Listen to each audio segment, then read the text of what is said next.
जय हिंद दोस्तों, एक बार फिर आप सबका स्वागत है टूरिज्म इज लाइफ के एक और नए वीडियो में। अभी इस टाइम मैं आया हुआ हूँ इंडिया के सबसे खूबसूरत टूरिस्ट स्पॉट गोवा में। गोवा इंडिया का बहुत ही खूबसूरत स्टेट है। यहाँ के बीच, कसिनो और यहाँ की नाइट लाइफ वर्ल्ड फेमस है। और आज के इस वीडियो में मैं गोवा घूमने वाला हूँ और साथ में आपको भी घुमाने वाला हूँ। और अगर आप भी कभी गोवा आना चाहते हैं तो इस वीडियो में मैं आपको गोवा टूर की कंप्लीट इन्फॉर्मेशन देने वाला हूँ, जैसे गोवा कब जाए, कैसे जाए, गोवा में होटल या रिसोर्ट कहाँ पर बुक करे, होटल और रिसोर्ट की प्राइस क्या होगी, गोवा में कहाँ कहाँ पर घूमने जाए, गोवा में वाटर एक्टिविटी को कैसे एंजॉय करे, आप गोवा की नाइट लाइफ को कैसे एंजॉय कर सकते हैं, गोवा का टूर प्लान कितने दिन का बनाना चाहिए और गोवा घूमने में आपका कुल खर्चा कितना होगा। ऐसी और भी कई सारी जानकारी मैं इस वीडियो में देने वाला हूँ। तो गोवा टूर की पूरी जानकारी के लिए वीडियो को अंत तक जरूर देखें। तो चलिए शुरू करते हैं। सबसे पहले बात करते हैं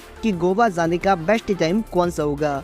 तो दोस्तों, आप साल में कभी भी गोवा घूमने के लिए आ सकते हैं। साल भर गोवा में खूब सारे टूरिस्ट घूमने के लिए आते हैं, लेकिन गोवा आने का बेस्ट टाइम विंटर का माना जाता है। इसीलिए विंटर के टाइम में यहाँ पर होटल और एक्टिविटी की प्राइस ऑलमोस्ट डबल हो जाती है। लेकिन टूरिस्ट की भीड़ साल भर गोवा में लगी रहती है, तो आपको जब भी टाइम मिले तब आप गोवा में अपने पार्टनर या फिर फ्रेंड्स के साथ में एंजॉय करने के लिए आ सकते हैं। अब दोस्तों बात करते हैं कि गोवा कैसे पहुंचा जाए। तो गोवा आप ट्रेन, फ्लाइट, बस या फिर अपने पर्सनल व्हीकल से आ सकते हैं। हम एक एक करके इन सभी ऑप्शन के बारे में डिटेल में जानते हैं। सबसे पहले बात करते हैं ट्रेन की।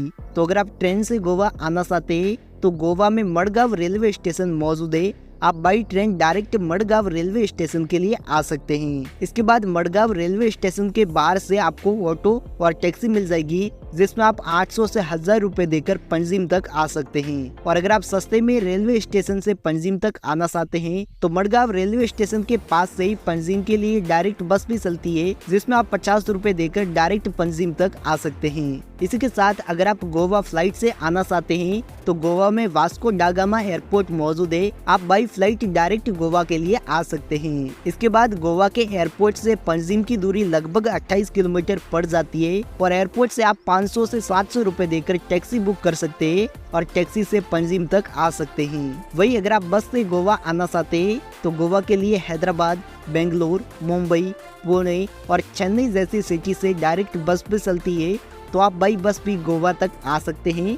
साथ ही अगर आप अपना खुद का पर्सनल व्हीकल लेकर गोवा आना चाहते हैं तो भी बड़ी आसानी से आ सकते हैं। तो चलिए दोस्तों, हमने आपको लगभग गोवा आने के सभी ऑप्शन बता दिए हैं। मैं ट्रेन से गोवा आया था, आपके लिए जो भी ऑप्शन बेस्ट हो आप उसके जरिए गोवा तक आ सकते हैं। साथ ही दोस्तों, वीडियो में आगे बढ़ने से पहले अगर आपको हमारा ये वीडियो और इन्फॉर्मेशन अच्छी लग रही हो तो वीडियो को लाइक और चैनल को सब्सक्राइब जरूर करें, ताकि आपको हमारे आगे आने वाले टूर के वीडियो भी मिलते रहे और आप उसे भी एंजॉय करते रहे। तो दोस्तों, अब हम गोवा पहुंच चुके हैं और गोवा में आते ही बात आती है होटल बुकिंग की। तो वैसे तो गोवा में कई सारी होटल बनी हुई है, लेकिन आप अपनी होटल गोवा के पंजिम या फिर बागा बीच के आसपास में बुक कर सकते हैं। पंजिम में आप 500 से 700 रुपए में नॉन एसी रूम बुक कर सकते हैं और 1000 से 1200 रुपए में एसी रूम बुक कर सकते हैं। और बीच के किनारे आपको नॉन एसी रूम 800 से 1000 रुपए में मिलेगा और एसी रूम 1400 से 1500 रुपए में मिलेगा। तो आप अपने बजट और अपनी चॉइस के हिसाब से गोवा में होटल बुक कर सकते हैं। इसी के साथ अगर आप गोवा में रिसोर्ट में रुकना चाहते हैं तो गोवा में कई सारे खूबसूरत और प्यारे रिसोर्ट बने हुए हैं, जिनकी स्टार्टिंग प्राइस 2000 से 2500 रुपए होती है, जो अलग अलग रिसोर्ट में 8 से 10,000 रुपए तक भी जाती है। तो आप गोवा में रिसोर्ट में भी रुक सकते हैं। गोवा के रिसोर्ट भी बहुत ही ज्यादा खूबसूरत होते हैं। तो गोवा में आप अपने बजट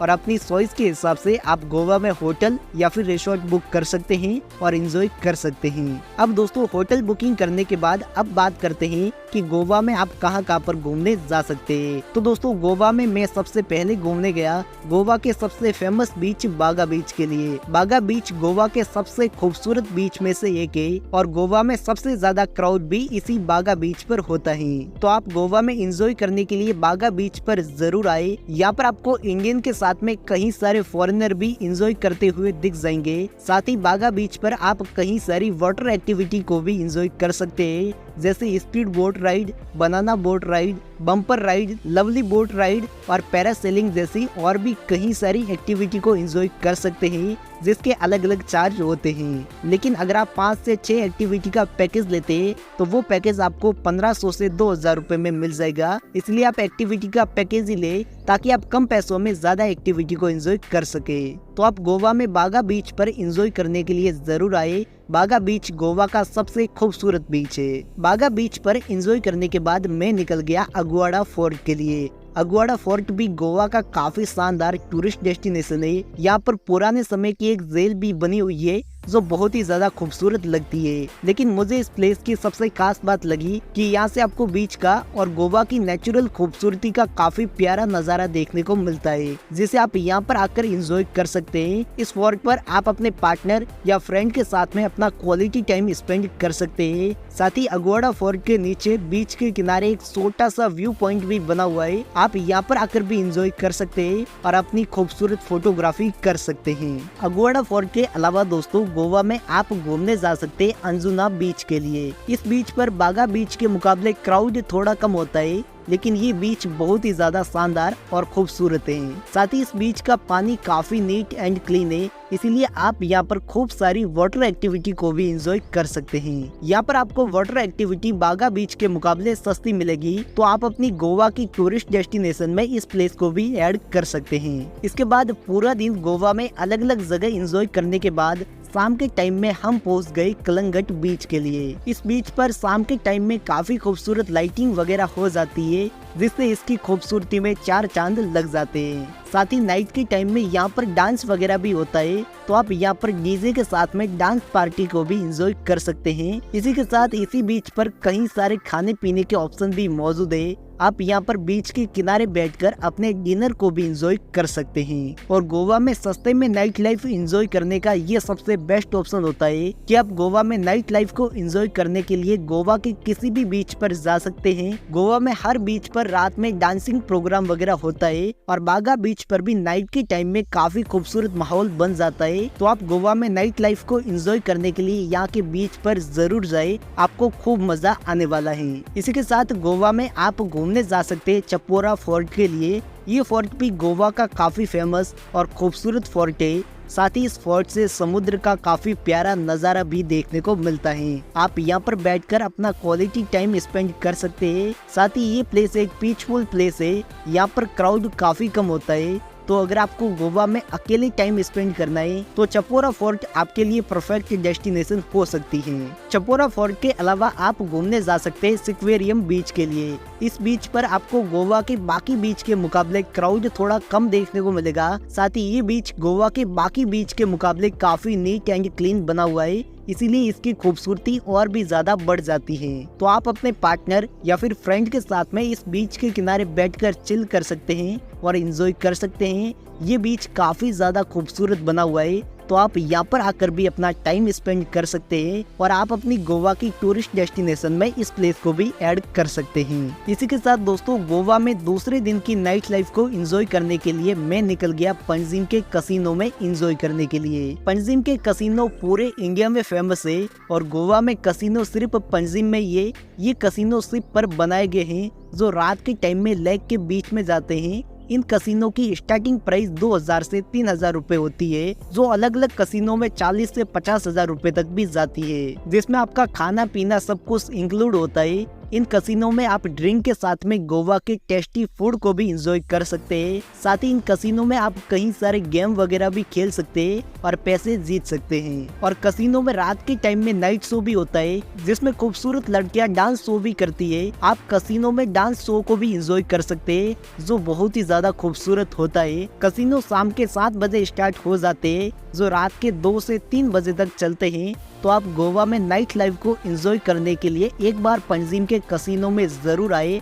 आपको यहाँ के कसिनो का एक्सपीरियंस लाइफ टाइम तक याद रहने वाला है। इसी के साथ दोस्तों गोवा में आप basilica of Bom Jesus church के लिए भी जा सकते हैं। ये चर्च काफी पुराना है जिसे पुर्तगालियों ने एस्टेब्लिश किया था। ये चर्च दिखने में काफी बड़ा और शानदार लगता है, तो आप अपनी गोवा की टूरिस्ट डेस्टिनेशन में इस प्लेस को भी ऐड कर सकते हैं। इसके अलावा गोवा में आप दूध सागर वाटरफॉल के लिए भी जा सकते हैं, जो पणजिम से लगभग 73 किलोमीटर दूर आया हुआ है। इसीलिए आपको दूध सागर वाटरफॉल को विजिट करने के लिए एक दिन अलग से लेना होगा। बाकी दूध सागर वाटरफॉल बहुत ही खूबसूरत और प्यारा वाटरफॉल है और मॉनसून के मौसम में तो इस वाटरफॉल की खूबसूरती में 4 चांद लग जाते हैं। तो अगर आपके पास में टाइम है तो आप गोवा के दूध सागर वाटरफॉल को भी विजिट कर सकते हैं, नहीं तो आप गोवा के बीच और बाकी जगहों को एक्सप्लोर कर सकते हैं, जिसमें आपको खूब मजा आने वाला है। तो दोस्तों गोवा में आप इन प्लेस पर घूमने और एंजॉय करने के लिए जा सकते हैं, और हमने आपको जो भी टूरिस्ट प्लेस बताई है वो नॉर्थ गोवा की टूरिस्ट प्लेस है, क्योंकि गोवा में लगभग 70 से 80% टूरिस्ट नॉर्थ गोवा में घूमना ही पसंद करते हैं। लेकिन अगर आप साउथ गोवा का टूर भी करना चाहते हैं तो उस पर भी हमने वीडियो बनाया हुआ है, जिसका लिंक आपको डिस्क्रिप्शन बॉक्स और आई बटन में मिल जाएगा। चलिए दोस्तों अब बात करते हैं कि आप गोवा में घूमेंगे कैसे, यानी कि आप गोवा में घूमने के लिए कौन से व्हीकल का इस्तेमाल करेंगे। तो दोस्तों अगर आप गोवा अकेले या फिर 2 लोग साथ में आ रहे हैं तो आप गोवा में घूमने के लिए स्कूटी या फिर बाइक रेंट पर कर सकते हैं। स्कूटी आपको गोवा में एक दिन के लिए 500 से 600 रुपए में मिल जाएगी, और हैवी बाइक आपको गोवा में एक दिन के लिए 1000 से 1200 रुपए में मिल जाएगी। और बाइक और स्कूटी आप गोवा के पणजिम से रेंट कर सकते हैं, नहीं तो अगर आप ट्रेन या फिर फ्लाइट से आ रहे हैं तो आप मडगांव रेलवे स्टेशन या फिर एयरपोर्ट के पास से भी स्कूटी रेंट ले सकते हैं, ताकि जब आप गोवा घूम के वापस जाए तो आप वहीं से स्कूटी उन्हें वापस लौटाकर अपनी सिटी के लिए जा सके। साथ ही स्कूटी या फिर बाइक रेंट करते टाइम उसका वीडियो जरूर बना ले, क्योंकि कई बार रिटर्न करते टाइम वो आपसे बोलते हैं कि आपने इसकी स्कूटी पर स्क्रैच वगैरह लगाए। अगर आपके पास में वीडियो होगा उसका तो आप उन्हें बता सकते हैं कि आपकी स्कूटी पर स्क्रैच पहले से ही लगे हुए थे। वही दोस्तों अगर आप ज्यादा लोग साथ में गोवा घूमने के लिए आ रहे हैं तो आप गोवा में घूमने के लिए जीप या फिर कार भी रेंट पर कर सकते हैं, जो आपको एक दिन के लिए 1000 से 1500 रुपए में मिल जाएगी। और बाइक या फिर कार दोनों रेंट करने के लिए आपके पास में ड्राइविंग लाइसेंस और आईडी प्रूफ होना जरूरी है। और अगर आप गोवा में घूमने के लिए पूरे दिन के लिए टैक्सी बुक करते हैं तो गोवा में आपको पूरे दिन के लिए टैक्सी 1500 से 2000 रुपए में मिल जाएगी। अब बात करते हैं कि आपको गोवा घूमने का टूर प्लान कितने दिन का बनाना चाहिए। तो अगर आप सिर्फ नॉर्थ गोवा घूमना चाहते हैं तो आप गोवा का टूर प्लान 3 दिन का बना सकते हैं। 3 दिन में आप नॉर्थ गोवा की मोस्ट पॉपुलर टूरिस्ट प्लेस को विजिट कर सकते हैं। लेकिन अगर आप साउथ गोवा का टूर भी करना चाहते हैं तो आपको गोवा का टूर प्लान 6 से 7 दिन का बनाना चाहिए। लेकिन ज्यादातर टूरिस्ट नॉर्थ गोवा को विजिट करना ही पसंद करते हैं, बाकी आप अपने बजट और टाइम के हिसाब से गोवा का टूर प्लान बना सकते हैं। चलिए दोस्तों अब बात करते हैं कि गोवा टूर में आपका कुल खर्चा कितना हो सकता है। तो दोस्तों मैं ये मानकर चल रहा हूँ कि आप कम से कम गोवा में 2 लोग साथ में घूमने के लिए आओगे, क्योंकि अगर आप गोवा घूमने 2 लोग साथ में आते हैं तो आप एक होटल के रूम में 2 लोग रुकेंगे तो उसका खर्चा आपका 2 लोगों में डिवाइड हो जाएगा। इसके बाद आप घूमने के लिए बाइक या फिर टैक्सी वगैरह लेते हैं तो उसका खर्चा भी आपका 2 लोगों में डिवाइड हो जाएगा। तो गोवा में आपका 2 लोगों का 3 दिन का होटल का खर्चा 3000 रुपए तक आ सकता है। इसके बाद आपका बाइक रेंट का और पेट्रोल का खर्चा 3 दिन का 2000 रुपए तक आ सकता है। साथ ही गोवा में आपका 2 लोगों का 3 दिन का खाने पीने का खर्चा 3000 रुपए तक आ सकता है। अगर हम टोटल खर्चे की बात करें तो आपका 2 लोगों का 3 दिन का गोवा घूमने का खर्चा 8000 रुपए तक आ सकता है। अगर हम इस खर्चे को 2 लोगों में डिवाइड कर दे तो पर पर्सन पर 3 दिन गोवा घूमने का खर्चा 4000 रुपए तक आ सकता है। बाकी आप जो गोवा में एक्टिविटी वगैरह करोगे उसका खर्चा आप अलग से ऐड कर सकते हैं। साथ ही अगर आप गोवा का टूर पैकेज लेना चाहते हैं तो गोवा का 3 दिन का 2 लोगों का टूर पैकेज आपको 15,000 रुपए के आसपास में मिल जाएगा, जिसमें आपका आने जाने का और होटल का खर्चा इंक्लूड होगा। तो दोस्तों इस तरीके से आप भी मेरी तरह अपनी एक खूबसूरत गोवा यात्रा प्लान कर सकते हैं। तो चलिए दोस्तों हमने आपको लगभग गोवा टूर की पूरी जानकारी दे दी है। फिर भी अगर आपका कोई भी सवाल या फिर सुझाव है तो आप हमें कमेंट बॉक्स में जरूर बताइए। हम मिलते हैं जल्दी एक और नई वीडियो के साथ में, तब तक के लिए जय हिंद जय भारत।